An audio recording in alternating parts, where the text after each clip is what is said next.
Welcome back my friends. आज का हमारा जो टॉपिक है वो हम देखेंगे, जो चार्ज पार्टिकल अगर किसी मैग्नेटिक फील्ड में आता है, यूनिफॉर्म मैग्नेटिक फील्ड में आता है, तो उसके साथ क्या होगा, उसका पाथ कैसा होगा, उसके लिए फॉर्मूला क्या होगा। चलो देखते हैं जरा। देखिए यहां पर हम लोग देयर आर थ्री पार्ट्स, हम थ्री केसेस में इसकी स्टडी करने वाले हैं। There are three cases. आ जाते हैं, पहला केस देखते हैं। फर्स्ट केस सुनिए, अगर चार्ज पार्टिकल मैग्नेटिक फील्ड में इंटर कर रहा है और इंटर करते समय उसी डायरेक्शन में इंटर करे जिस डायरेक्शन में फील्ड अप्लाइड है, यानी दोनों पैरेलल हो, यानी हमारा केस समझना फर्स्ट क्या है, when motion of charge particle, यहां मोशन हमारा वेलोसिटी से मतलब है, when motion of charge particle, और ब्रैकेट में आप वेलोसिटी लिख भी सकते हो अपने समझाने के लिए कि वेलोसिटी से हमारा मोशन से मतलब है। When motion of charge particle is parallel to applied field, यानी पैरेलल है ये अप्लाइड फील्ड के। तो जैसे एग्जांपल में हमने कहा ये अप्लाइड फील्ड मैग्नेटिक फील्ड है ऐसी, ये डायरेक्शन ऑफ मैग्नेटिक फील्ड है, और जो पार्टिकल यहां इंटर कर रहा है, सपोज करो ये प्लस क्यू चार्ज है, मैंने प्लस ले लिया, वो इसी डायरेक्शन में v वेलोसिटी से इंटर कर जाता है इसके अंदर। तो अब इसके साथ क्या होगा, इस पर कितना फोर्स काम करेगा, मैं उसकी बात करता हूं।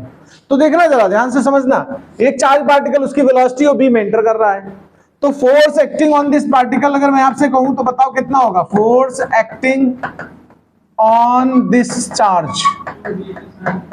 तो अभी हम लोगों ने लॉरेंज फोर्स पढ़ा कि नहीं पढ़ा, पीछे बताओ। लॉरेंज फोर्स हमारा क्या कहता है, physical to q v B sine theta. ये पता थीटा क्या है, where theta is angle between V and B। क्या है, angle between V and B, इनके बिटवीन एंगल है। तो यहां V और B के बीच का एंगल कितना है बताओ, सेम डायरेक्शन में आया है तो पैरेलल है। पैरेलल मतलब क्या हुआ, थीटा इज 0 डिग्री। तो फोर्स कितना एक्ट हो रहा है बता सकते हो मुझे, साइन जीरो वैल्यू कितनी होती है, 0, यानी कि no force acted on this. बोलो भाई, अगर कोई चार्ज पार्टिकल पैरेलल इंटर करे, ऑब्जेक्टिव के लिए बहुत इंपॉर्टेंट क्वेश्चन है, अगर चार्ज पार्टिकल पैरेलल इंटर कर रहा है मैग्नेटिक फील्ड में, तो उस पर कोई फोर्स नहीं काम करेगा, मतलब वो goes straight without any deviation, सीधा चला जाएगा अपना, जैसा जिस रास्ते से आया अपना आराम से मस्ती से घूमता चला जा रहा है, उसको कोई रोक टोक नहीं है। तो ये पहला पार्ट नोट कर लीजिए। तो इसका जो केस 2 बनेगा, उसमें हम कहेंगे अगर चार्ज पार्टिकल फील्ड में एंटर करे और वो परपेंडिकुलर एंटर करे। देखो ध्यान देना प्लीज, मैं यहां पर जो फील्ड बना रहा हूं, देखो डॉट से बनाते हैं तो होती है आउटवर्ड परपेंडिकुलर, अगर क्रॉस से रिप्रेजेंट करते हैं तो परपेंडिकुलर इनवर्ड होती है। ये तो आपको बताया है मैंने पीछे, ना याद हो तो फिर सुन लो मेरी बात। ये मैग्नेटिक फील्ड है, क्रॉस से समझा रहा हूं, मतलब ये हो गई inward to the board plane या पेपर प्लेन। आसान होता है क्रॉस क्रॉस बनाना, इसलिए बना दिया। इसमें हम कोई चार्ज पार्टिकल ला रहे हैं, मैंने पॉजिटिव क्यू लिया हुआ है, लेकिन इसका कतई मतलब नहीं कि निगेटिव पर अप्लाई नहीं होगा। हम एग्जाम्पल में पॉजिटिव चार्ज को ला रहे हैं, बाद में इसको निगेटिव पे भी हम समझाएंगे। सपोज करिए कोई पॉजिटिव चार्ज प्लस क्यू आ रहा है, आते समय उसकी वेलोसिटी v है, और वो b के साथ, देखो b इनवर्ड बताया ना मैंने अंदर की तरफ, देखो इनवर्ड b है और इसकी वेलोसिटी ऐसी है, तो आपस में एंगल कितना है, 90 हुआ कि नहीं हुआ बताओ। तो यहां पर जो थीटा काम कर रहा है, यहां पर वो कितना है, 90 डिग्री है, यानी परपेंडिकुलर एंटर कर रहा है। अब सुनिए, ये जो चार्ज पार्टिकल एंटर करेगा तो इस पे फोर्स कितना काम करेगा, देखो फोर्स एक्टिंग, सबसे पहले डिस्कस करता हूं, force acting on it, F is equal to q v B sine theta होता है फार्मूला के लिए बताओ। और ये चूंकि v वेलोसिटी जो है वो b अप्लाइड फील्ड से परपेंडिकुलर है, तो हम कहेंगे क्यू वी बी साइन 90, और साइन 90 वैल्यू, तो जो फोर्स की मैग्नीट्यूड है वो इतनी है कि नहीं बताओ। अच्छा फोर्स तो वेक्टर क्वांटिटी है ना, फोर्स वेक्टर है तो डायरेक्शन होगी।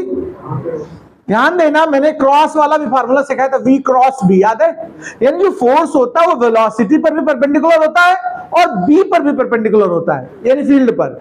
यहां पर देखना जरा, वेलोसिटी इधर को है और b अंदर की ओर है, तो फोर्स लगेगा इन दोनों में, जो परपेंडिकुलर डायरेक्शन बचेगी वो। तो सुनिए, इसको निकालने का तरीका बता दूं। अगर कभी लॉरेंज फोर्स की डायरेक्शन पता करनी हो तुम्हें, तो फ्लेमिंग का लेफ्ट हैंड यूज करिए, लेकिन कंडीशन है लेफ्ट हैंड में करंट होती थी ना आई, और यहां आई है क्या कहीं, यहां वी है, वेलोसिटी है। सुनना, वेलोसिटी तब करंट की डायरेक्शन में कंसीडर होगी जब पार्टिकल पॉजिटिव चार्ज हो। जिधर पॉजिटिव चार्ज आते हैं उनकी करंट भी उधर जाती कि नहीं जाती, बताओ।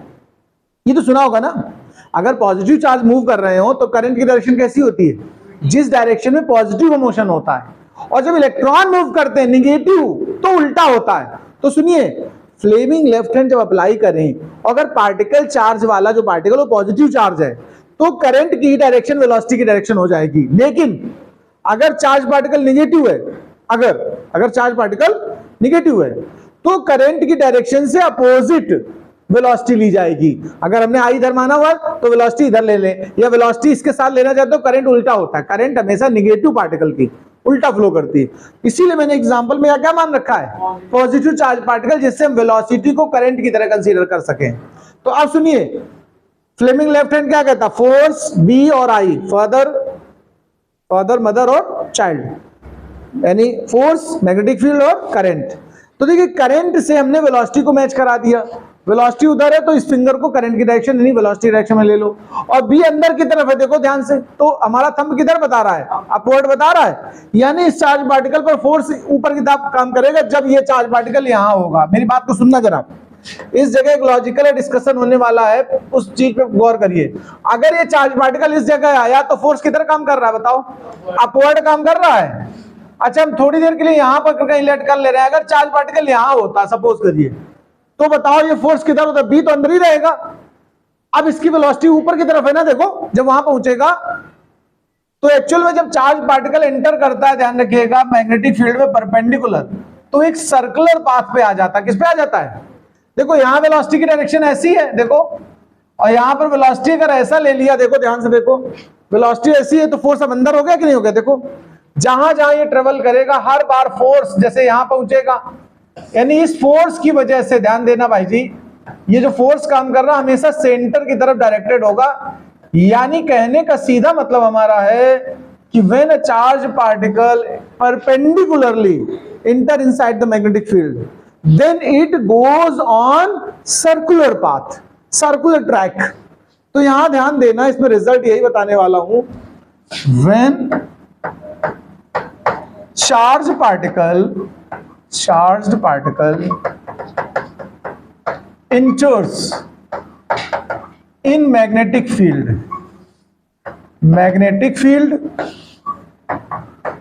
perpendicularly,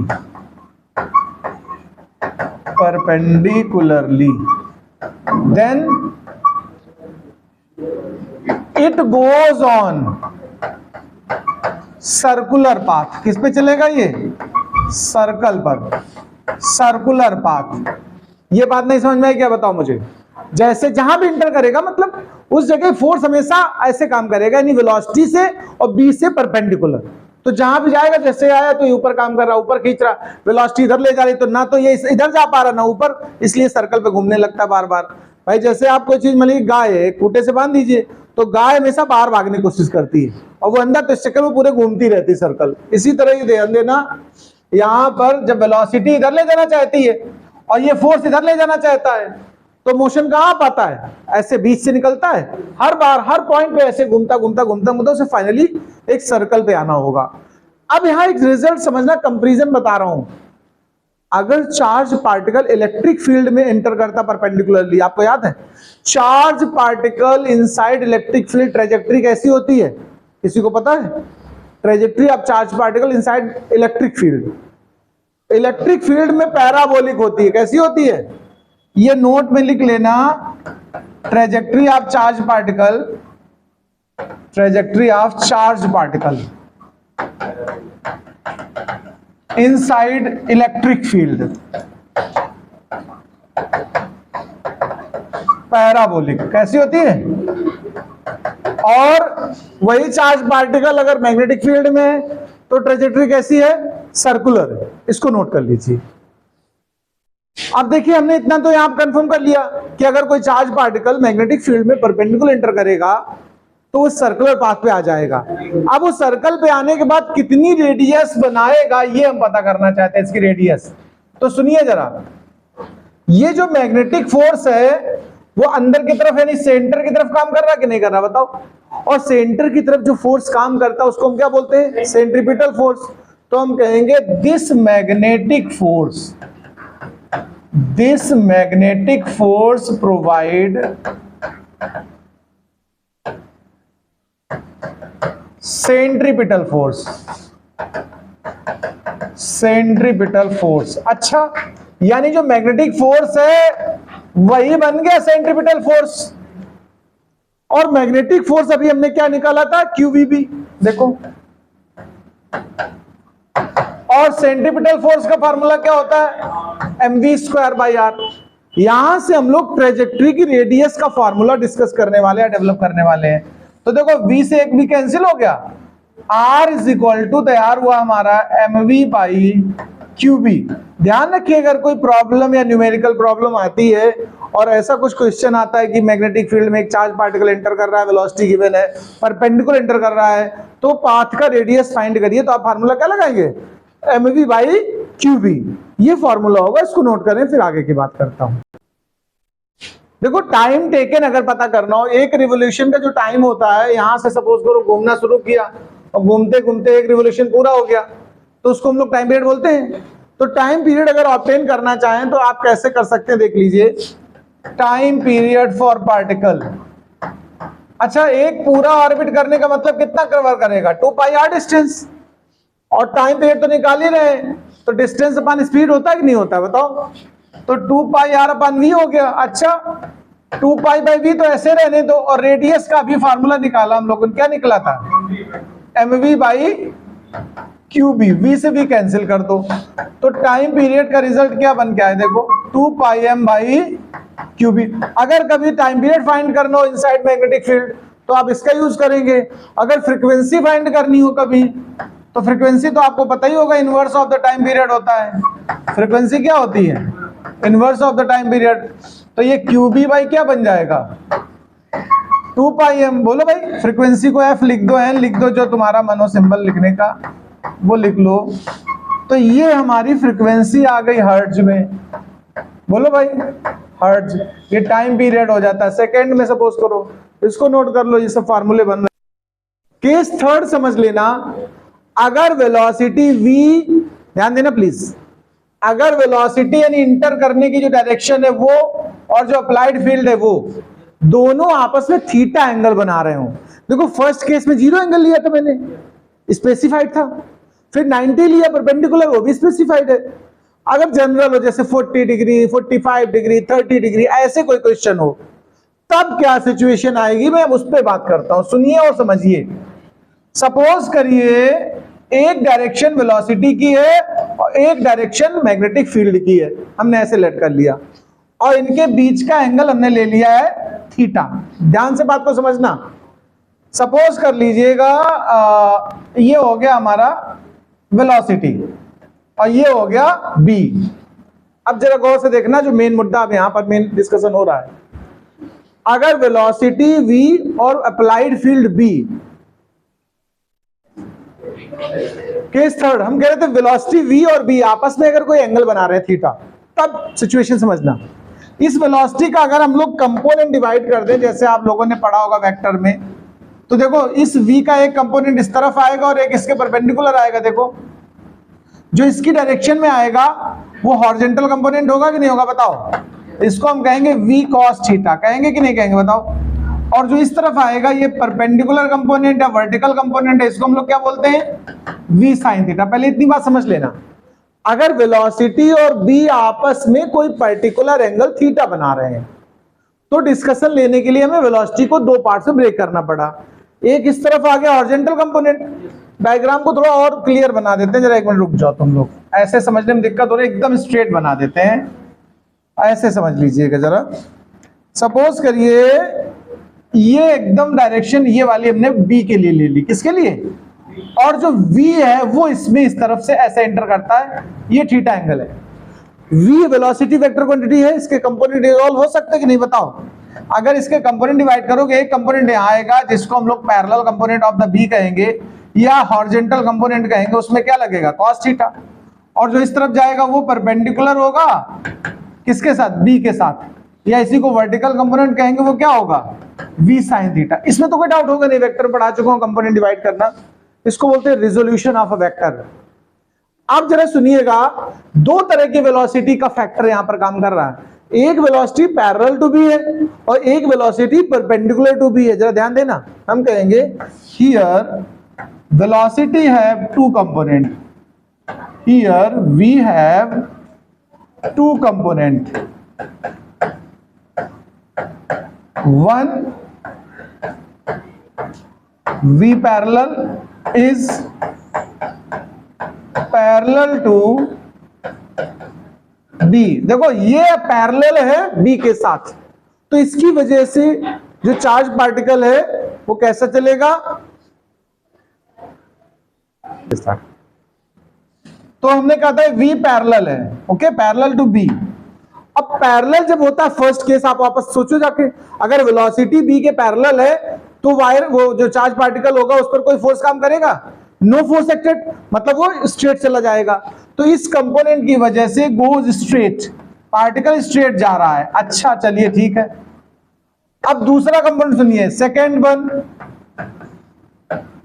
सेकेंड कंपोनेंट सुने जरा, वो परपेंडिकुलर कंपोनेंट है या हम कहेंगे वर्टिकल कंपोनेंट है v sin थीटा, जो कि b के साथ 90 बना रहा है। It is perpendicular to b। तो जब b और v आपस में परपेंडिकुलर होते हैं, जो सेकंड केस था, तो चार्ज पार्टिकल किस पे आ जाता है? सर्कुलर पाथ पे। तो ड्यू टू दिस वेलोसिटी या this component, due to this component, charge particle moves on circular path, moves on circular path। तो अब ये सर्कुलर पाथ पे ट्रेवल करेगा। अगर कंबाइंड दोनों इफेक्ट ले लिए जाए, सोचना जरा थोड़ा, अगर आपसे कहा जाए कोई पार्टिकल सर्कल पर भी ट्रेवल करे और स्ट्रेट भी ट्रेवल करे, तो पता क्या होगा? कैसा पाथ होगा? Helical, helix. आप देखिए पेंसिल छीलते हो तो पेंसिल नीचे की तरफ जाती भी और राउंड भी रहती है। ध्यान रखिएगा, एक साथ दोनों सिचुएशन का मतलब सुनिए, इस तरह से आगे भी बढ़ेगी और ये सर्कल भी बना रही होगी। आप 3D में सोचना इस तरह, इसको हेलिक्स बोलते हैं। क्या बोलते हैं? तो path is becomes helical, path is become helical. अगर कभी जनरल फॉर्मूला है, जनरल एंगल है, हेलिक्स या हेलिकल कुछ भी लिखना चाहें, जैसे कि कॉइल होती, स्प्रिंग होती, स्प्रिंग की तरह ऐसे ऐसे आगे बढ़ेगा। अब सुनिए, यहां पर दो चीजें बतानी पड़ती है। एक होती पिच। पिच का मतलब होता है एक सर्कल कंप्लीट होने में जो हॉरिजॉन्टल डिस्टेंस कवर करता है, उसको हम क्या बोलते हैं? पिच। देखिए ध्यान देना, अगर आ जाए पिच कैलकुलेट करिए, तो पहले पिच की डेफिनेशन लिख देता हूं। The horizontal distance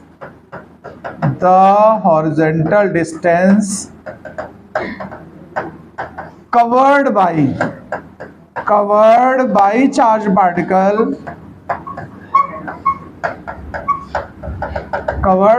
particle during one revolution is called pitch। अब हम पिच की वैल्यू निकालने जा रहे हैं, फार्मूला डेवलप करेंगे इसके लिए। देखिए पिच को हमने P से डिनोट किया है। P तो डिस्टेंस है, डिस्टेंस इज इक्वल टू क्या होता है? Time into velocity. Time period और वेलोसिटी कौन सी? हॉरिजॉन्टल वाली। हॉरिजॉन्टल की वजह से आगे बढ़ रहा है ना। टाइम पीरियड अभी देखिए पीछे फार्मूले में निकाला था हम लोगों ने, क्या निकाला था? 2 पाई m बाई क्यू बी, याद है? और हॉरिजॉन्टल कंपोनेंट कौन सा है? v cos theta. तो जो पिच का फॉर्मूला आपके पास तैयार हुआ वो कितना आया? 2 pi M V cos theta by Q B. ये पिच आ गया। अगर कभी कोई प्रॉब्लम आती है, न्यूमेरिकल आता है, ऑब्जेक्टिव आता है, तो पिच के फॉर्मूले इस तरह इस्तेमाल कर। अच्छा रेडियस पता कर लेते हैं जरा इसकी। ये हेलिकल पाथ है, इसकी रेडियस कितनी होगी हम उस पर बात करते हैं। तो radius of helical path radius of helical path, please इसको और समझ लें। रेडियस हमें निकालनी है। रेडियस का वैसे फॉर्मूला हमने भी पीछे डेवलप किया था, mv भाग qb, याद है? ये वेलोसिटी कौन वाला रेडियस पे कौन ले जा रहा है, सर्कल पे कौन पार्ट रिवॉल्व करा रहा है? जो परपेंडिकुलर वेलोसिटी है, बताओ। तो यहाँ वेलोसिटी की जगह हम लोग को लिखना पड़ेगा परपेंडिकुलर वाला सेगमेंट या हॉरिजॉन्टल वर्टिकल कंपोनेंट। तो आर बनेगा mv vertical component by qb। अच्छा, वर्टिकल कंपोनेंट का फॉर्मूला क्या था? v sin थीटा था कि नहीं, बताओ। तो जो इस सिचुएशन में हम लोग रेडियस निकालेंगे वो फार्मूला बदल गया, बन क्या गया? देखो, mv sin theta by qb। ना समझ में आई बात क्या? ये अगर हेलिकल पाथ है तो रेडियस निकालते समय तुम्हें वेलोसिटी का कौन सा कंपोनेंट लेना है? वर्टिकल, यानी v sin थीटा। और पिच के लिए कौन सा कंपोनेंट लेना है? कॉस वाला, v cos थीटा। तो ये दो एडिशनल पॉइंट यहां पर निकलेंगे और ये डिस्कशन आपको एज इट इज यहां लिखना पड़ेगा, इसको नोट कर लीजिए।